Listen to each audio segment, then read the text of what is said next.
We're live. Huh. Sorry that you had to get so much of a close up. Just really, really sorry. But hi, folks. This is Elgin Subway Surfer Bowling, your creative caricature marketing consultant. And I'd like to first apologize for not contributing anything to my site for like the last, I'd say, 2 weeks or so. I really just needed a vacation from YouTube and broadcasting. I mean, it's hard work. It's hard work to be turning out something creative uh, for every day. Just really is hard. But I'm back and I feel like talking as always. This channel is not about um, what's going on in the world of politics, me getting up twerking. You wouldn't like that anyway. This channel is about becoming a professional artist and how to draw funny and make money. So that's always going to be my focus. I'm going to ramble a bit today. Okay, I have one topic that I really want to talk about, and whatever comes up as a result, I'll just start talking about that. But I was thinking about, as a beginner, I always wondered, how do you become, a professional artist? How do you go from drawing pictures of superheroes and your own little comics on your kitchen table, or if you're lucky to have a studio? I wasn't. Kitchen table was my studio. But I digress. But how do you go from that to having the courage to become a professional artist? So I'm going to tell you a series of stories that each have the same moral. I am I am a Christian, believer in Christ and everything. Now, there's a reason why I'm telling you that, just not trying to preach to you. So hold on. So when I started, I used to read these tracts, Christian tract publications from Chick Publications, which incidentally is one of the top comics in the world. Enough on that. I started to get started on, how they started and how many countries they're in, but that's not important. But I would look at tracks and I would always wonder, how can I get into drawing that?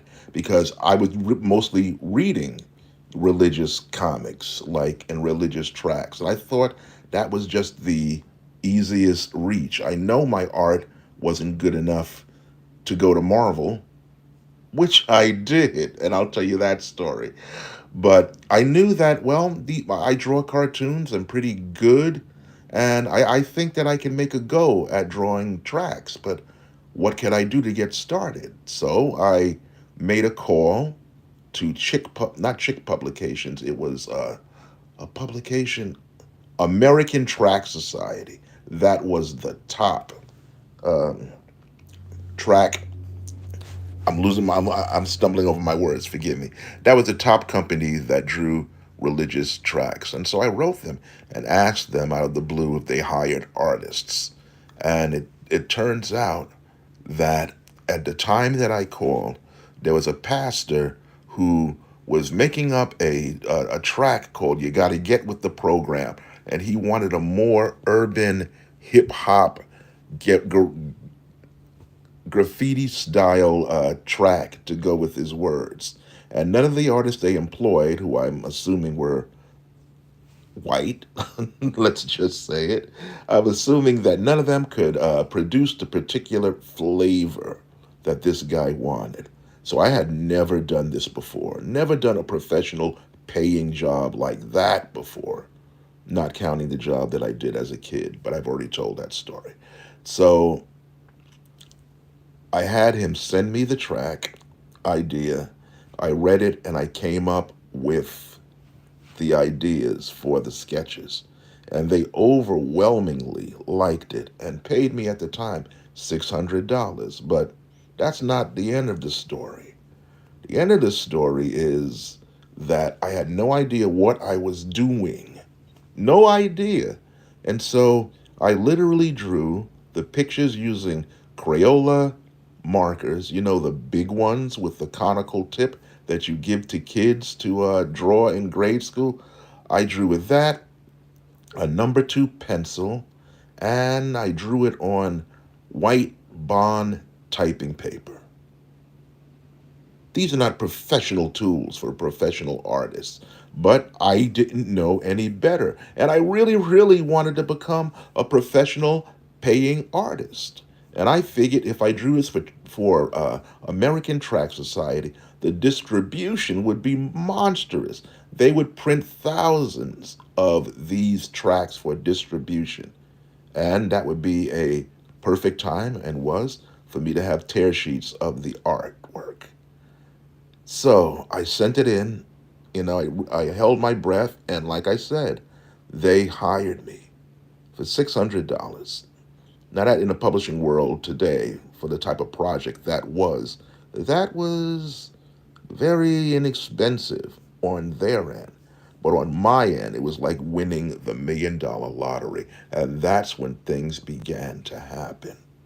Finally, getting to the moral of the story of how to become a professional artist. And I would have to say, when your back is against a wall, or if there is no wall, just do what you know to do. Period. Just do it. Because you have nothing else to lose. I was a nobody. I knew that. I had never drawn for anybody before. I knew that.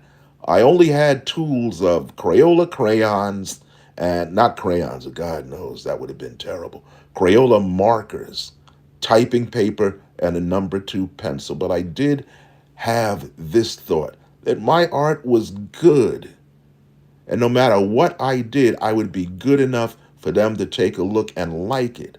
I took a chance. And so, the number one thing that you have to do if you want to be a professional artist, and I don't care what level you're at, you have to take a leap of faith. You have to encourage yourself to say, I know I'm not the best, but I'm certainly not the worst. And just throw it out there. The worst that can happen, and I thought about what's the worst that could happen? The worst that can happen is that they could say, no thanks. This isn't what we're looking for. Keep trying. And you would be no better off than you were before you did anything. So take a chance, because sometimes accidents happen. And then you'll get your momentum going. And then with each job you apply for, you will gain confidence.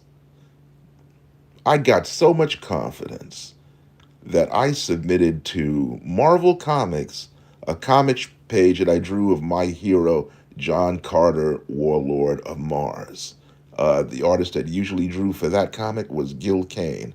And I had studied anatomy a little bit, and I thought not I wasn't as good as Gil Kane, but maybe my enthusiasm will have Marvel take a look at me. And then, so I took another leap of faith, sent it to Marvel, and heard nothing for about 2 months or so. But then on the third month, a surprising thing happened. Marvel sent a package back to me.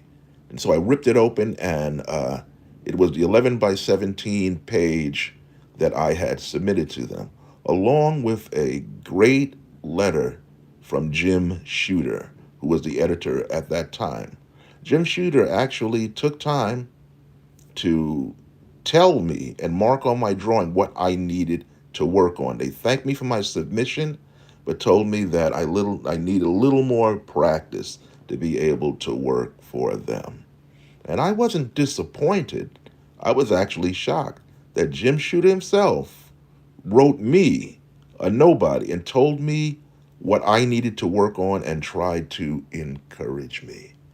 That meant more to me than anything, and it actually made me even more of a fan of Marvel Comics, that he would actually take time out and do something like that for me. And it felt good. And I went on in my search to become, not search, in my quest to be a professional paid artist. And none of this would have happened if I didn't take a chance on myself.